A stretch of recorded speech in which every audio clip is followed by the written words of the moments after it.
بسم الله الرحمن الرحيم نحمده ونصلي على رسوله الكريم أما بعد فأعوذ بالله من الشيطان الرجيم بسم الله الرحمن الرحيم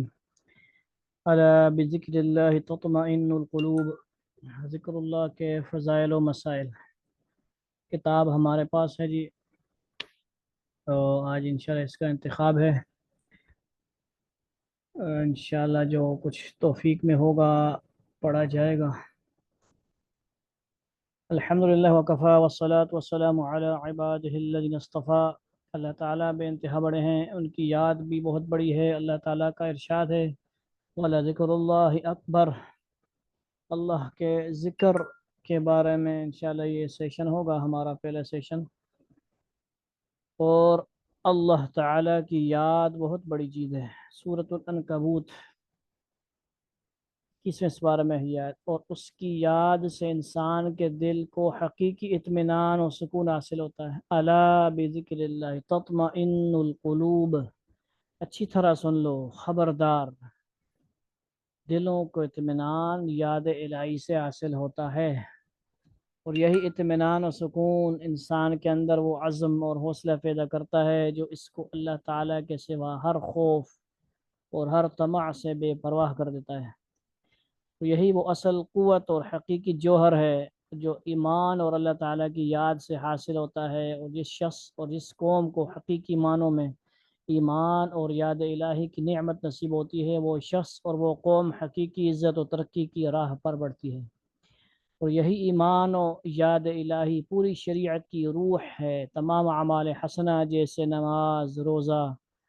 زکوٰۃ، حج، امر بالمعروف و نہی عن المنکر، حقوق العباد و جہاد وغیرہ اعمال صالحہ کی شکلیں اور صورتیں ہیں. اور ان اعمال کی روح اخلاص اور اللہ تعالیٰ کی یاد ہے. اگر یہ اعمال ذکر اللہ کی روح سے خالی ہو جائیں تو ان کی کوئی قدر و قیمت نہیں. اور جس عمل کے اندر جس قدر خلوص و محبت اور یاد الہی ہوگی، اسی قدر وہ عمل قیمتی اور وزنی ہوتا ہے. پھر یہ یاد الہی صرف پوری شریعت اور اعمال حسنہ کی روح نہیں بلکہ موجودہ دنیا کی روح بھی اللہ تعالیٰ کی اختیاری یاد ہے. جب تک پوری دنیا میں ایک بندہ بھی اللہ تعالیٰ کے دیے ہوئے اختیار کے ساتھ اللہ تعالیٰ کو یاد کر کے اللہ اللہ کہتا ہوگا، تب تک آسمان و زمین کا یہ نظام باقی رہے گا. اور جب پوری دنیا میں ایک شخص بھی ایسا نہ پایا جائے گا جس کا دل اللہ تعالیٰ کی یاد سے معمور ہو، جو اللہ تعالیٰ ہی کو پکارے اور اس کی طرف بلائے، تو قیامت برپا ہو جائے گی اور موجودہ نظام درہم برہم ہو جائے گا، ختم ہو جائے گا، فنش ہو جائے گا. خلاصہ یہ ہے کہ اللہ تعالیٰ کی یاد بہت بڑی چیز ہے، اور اللہ کی یاد سے بڑھ کر نہ کوئی چیز ہے اور نہ ہو سکتی ہے. اللہ تعالیٰ کو یاد کرنے اور اس کی یاد میں ترقی کرنے کے لیے جس طرح صحیح عقیدہ اور ایمان کی ضرورت ہے، اسی طرح اس کو ترقی دینے کے لیے آسمان و زمین میں اللہ تعالیٰ کے انعامات و احسانات میں غور و فکر اور دل و زبان سے سرًا و جہراً اللہ تعالیٰ کا نام لینا بھی ضروری اور مفید ہے. اس لیے شریعت مطہرہ نے کچھ زبانی اور عملی اذکار سرًا و جہراً خاص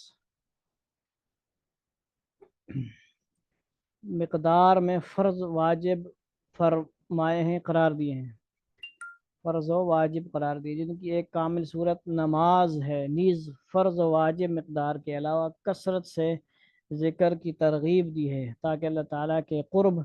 اور اس کی طرف بڑھنے کا راستہ کھلا رہے. لیکن افسوس کی بات یہ ہے کہ جس چیز کی سب سے زیادہ اہمیت اور ضرورت ہے اور جس چیز کے بارے میں قرآن و حدیث میں سب سے زیادہ ترغیب دی گئی ہے، اس چیز کی کمی کے باعث امت مسلمہ کی اجتماعی روح کمزور ہو کر ٹکڑے ٹکڑے ہو گئی ہے. ایسے وقت میں ذکر الہی کی اہمیت اور قدر و قیمت کو مختلف انداز سے گھٹایا جا رہا ہے. حالانکہ اس وقت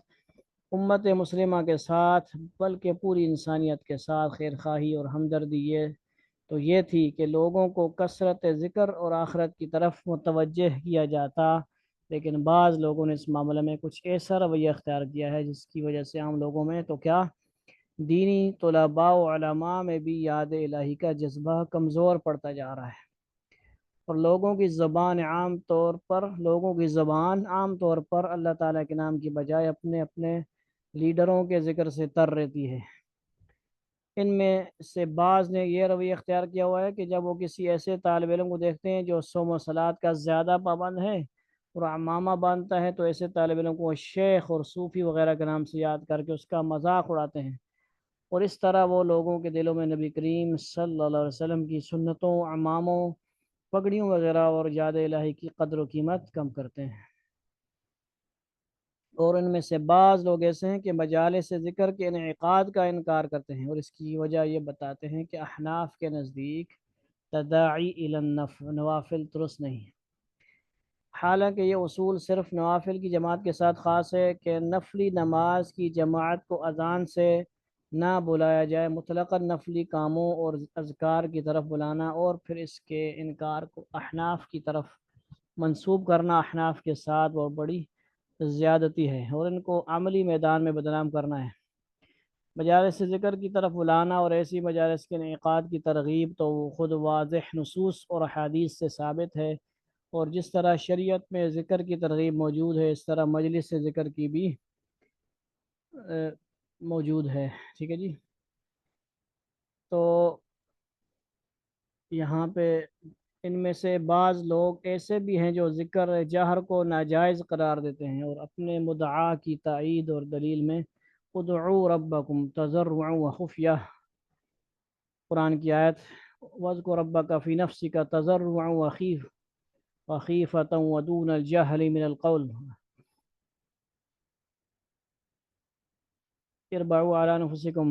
حدیث وغیرہ کو پیش کرتے ہیں، حالانکہ اگر وہ ان آیتوں کے سیاق و سباق پھر ان کے الفاظ تضرعا جہرا دون الجہر اربعوا کے معنی میں غور و فکر کرتے اور پھر قرآن و سنت کے دوسرے نصوص کے ساتھ ان کو ملاتے تو ان کو قرآن و سنت میں کوئی تضاد، کوئی ٹکراؤ اور اختلاف نظر نہ آتا۔ نیز اگر وہ شریعت مطہرہ کے احکامات اور تواتر سے ثابت شدہ اعمال کو سامنے رکھتے جن کا آدھے سے زائد حصہ جہری ہی ہے تو یہ غلط لوگ قطعاً اس طرح کی رائے قائم نہ کرتے۔ پھر حیرانی یہ ہے کہ استسقاء میں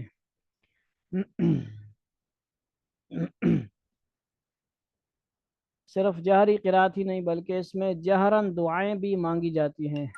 اور لوگ پیچھے آمین آمین بھی کہتے ہیں، اور ختم قرآن اور دوسرے اجتماعات کے موقع پر لمبی لمبی اجتماعی دعائیں اور لاؤڈ سپیکر پر مانگی جاتی ہیں، اور حرمین شریفین میں رمضان مبارک کے ختم القرآن کے موقع پر نماز کے اندر جہراً دعائیں مانگی جاتی ہیں، اور جہر کے منکر خود بھی عملاً اجتماعی دعاؤں میں جہراً دعا پڑھتے ہیں۔ پھر بھی جو آیت ادعو ربکم دعا کے بارے میں صریح اور واضح ہے، اس آیت کو ذکر جہر کی ممانعت میں پیش کرتے ہیں۔ منکرین جہر کی تحریروں اور ان کی تقریروں اور ان کی عمل کو دیکھا جائے تو ان سے یہی ثابت ہوگا کہ وہ اپنے مدعا میں ڈاواں ڈول ہیں۔ معلوم ہوتا ہے ایسا ہوتا ہے کہ یا تو ان کی تحقیقات صرف گروہی تعصب اور خالص مناظرانہ رویہ پر مبنی ہے، یا پھر انہوں نے جہر کے اس اختلاف کے مفہوم میں ٹھوکر کھائی ہے جس کو رفع الصوت جہر یعنی جہر کامل، جہر شدید اور جہر مفرد کہا جاتا ہے، اور یہ وہ آواز ہے جس کو گلا پھاڑ کر نکالا جائے، اور اس کو اردو زبان میں پکارنا اور بلند آواز کہا جاتا ہے، اور یہی وہ آواز ہے جو اذان اور اعلان میں نکالی جاتی ہے۔ ایسے جہر میں علماء کا اختلاف ہے، بعض کے نزدیک اس جہر کے ساتھ ذکر جائز ہے اور بعض اس کو مکروہ سمجھتے ہیں۔ باقی رہا جہر معتدل، تو اس میں نہ کبھی دو رائے ہوئی ہیں اور نہ ہو سکتی ہیں، یہ بالاتفاق جائز ہے اور اس میں کسی اختلاف کی گنجائش نہیں۔ البتہ اس میں بھی شک نہیں کہ بعض لوگوں کا انداز جہر اور اس کی عملی صورت اس قدر بے ڈھنگی اور غیر سنجیدہ ہوتی ہے کہ اس سے واضح طور پر اللہ تعالیٰ کے نام کی بے ادبی اور توہین محسوس ہوتی ہے، یا ان کے جہر کی وجہ سے لوگوں کی نمازوں میں خلل پڑتا ہے، لیکن بعین نہیں یہ بلکہ اس سے زیادہ ایذا رسائی اور اللہ تعالیٰ کے نام کی بے ادبی عام مروجہ جلسوں اور جلوسوں اور روات کے وقت شبینوں میں ہوا کرتی ہیں، اور وہ بھی لاؤڈ سپیکر کے ذریعے۔